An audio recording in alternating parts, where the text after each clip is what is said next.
وعلیکم السلام ورحمۃ اللہ وبرکاتہ۔ اللہ رب العالمین خیر و عافیت میں رکھے۔ سوال یہ تھا کہ نو مولود کے کان میں اذان اور اقامت دینا ثابت ہے یا بدعت ہے؟ اس کا جواب یہ ہے کہ اس سلسلے میں مسند احمد اور ابو داود، ترمذی اور بزار میں، طبرانی میں، بیہقی شعب الایمان میں، مصنف عبد الرزاق میں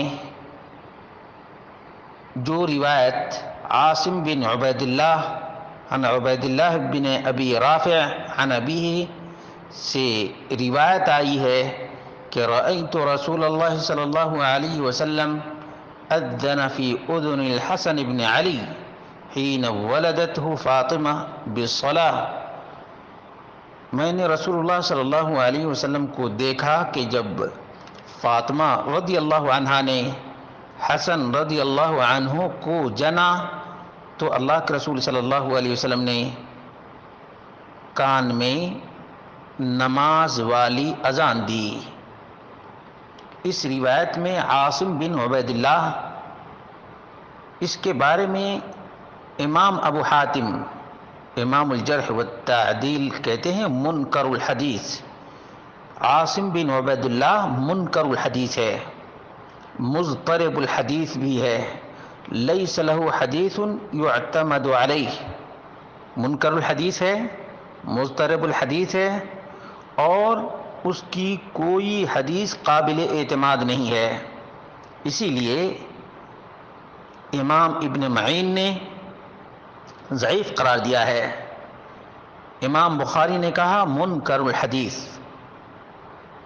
وأخرجه أبو يعلى عن حسين قال قال رسول الله صلى الله عليه وسلم من ولد له ولد فأذن في أذنه اليمنى وأقام في أذنه اليسرى لم تضره أم الصبيان۔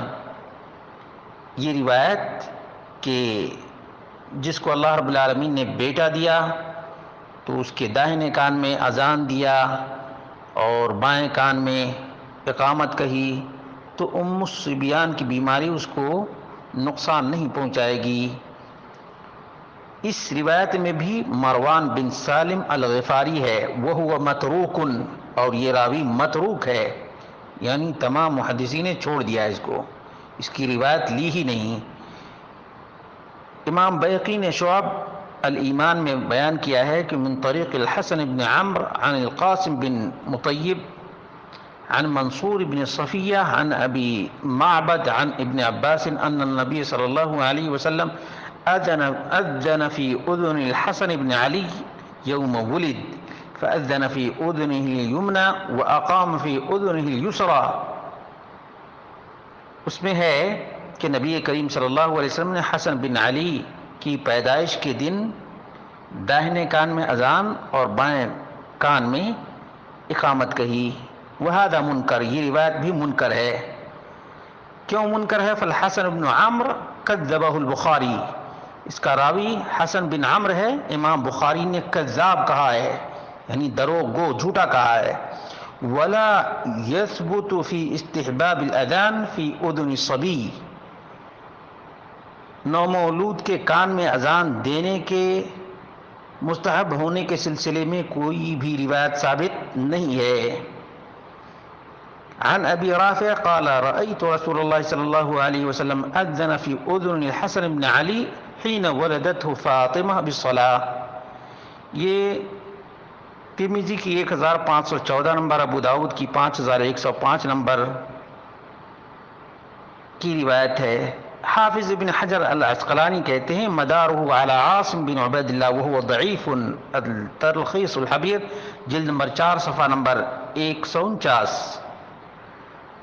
اور اسی طرح سے بیہقی میں جلد نمبر 6 صفحہ نمبر 390 پر ہے وہذا حدیث موضوع، یہ روایت جو بیہقی شعب الایمان میں ہے موضوع ہے، من گھڑت ہے۔ اس میں ہے حسن بن عمرو بن سیف، امام بخاری نے تاریخ الکبیر جلد نمبر 2 صفحہ نمبر 299 پر کہا ہے کذاب، یہ بہت بڑا جھوٹا ہے، جھوٹ بولتا ہے۔ وفیہ محمد بن یونس القدیمی وقد اتہمہ ابو داود والدارقطنی بالکذب، دوسرا راوی بھی اس میں متہم بالکذب ہے، محمد بن یونس القدیمی اس کا نام ہے، اور اس میں اور تیسرا راوی ہے قاسم بن مطیب، وفیہ ضعف۔ اسی طرح سے تیسری بھی روایت عن طلحہ بن عبید اللہ عن حسین بن علی رضی اللہ عنہما قال قال رسول اللہ صلی اللہ علیہ وسلم من ولد له فأذن في أذنه اليمنى وأقام في أذنه اليسرى لم تضره الصبيان۔ یہ مسند ابو یعلا جلد نمبر 12 صفحہ نمبر 150 پر ہے، اور اس کے بارے میں محدثین کا بیان وهذا حدیث موضوع فيه يحيى ابن العلا قال فيه احمد كذاب يضع الحديث، اس میں جو راوی ہے امام احمد بن حنبل اس کے بارے میں کہتے ہیں کہ یہ کذاب، دروغ گو، جھوٹا ہے، حدیثیں گھڑا کرتا تھا۔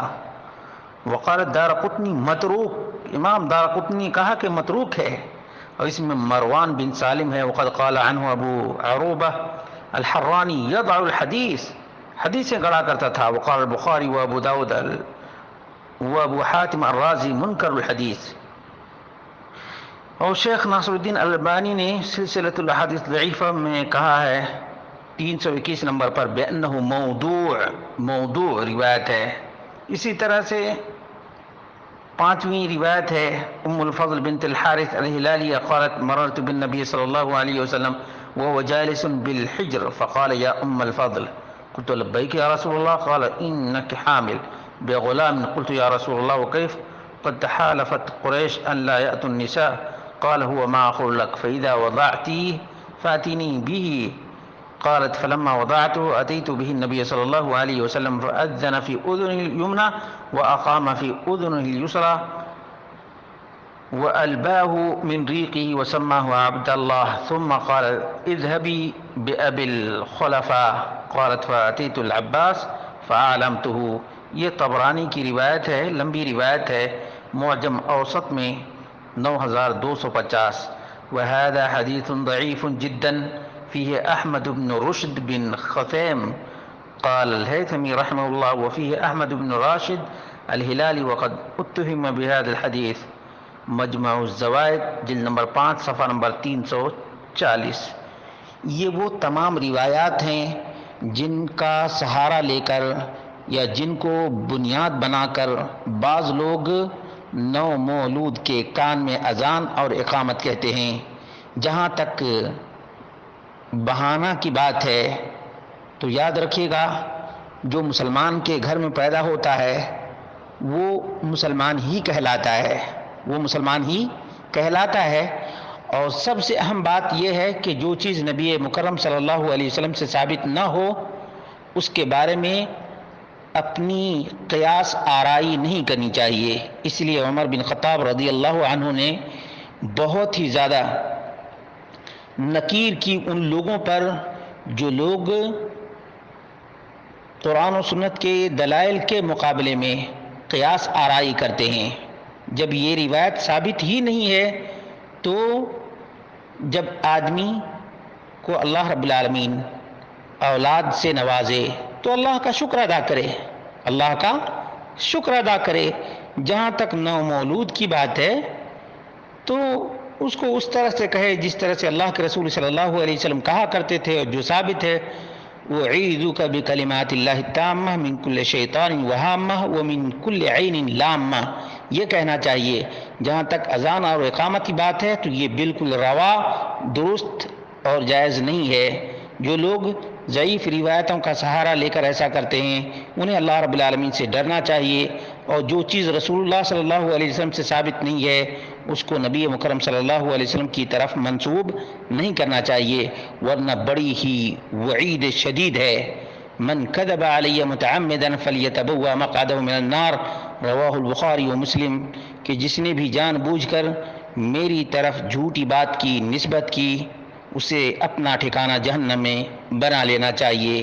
اس لیے سہبارہ عرض ہے کہ نو مولود کے کان میں اذان دینا اقامت کہنا درست نہیں ہے، ویسے بھی چھوٹے بچے کو بلند آواز سے کوئی بھی چیز سنانا باعث نقصان ہے طبی نقطۂ نظر سے، اور جب شرعاً ثابت ہی نہیں ہے تو اپنی قیاس آرائی کے ذریعے سے کسی چیز کو ثابت نہیں کیا جا سکتا ہے۔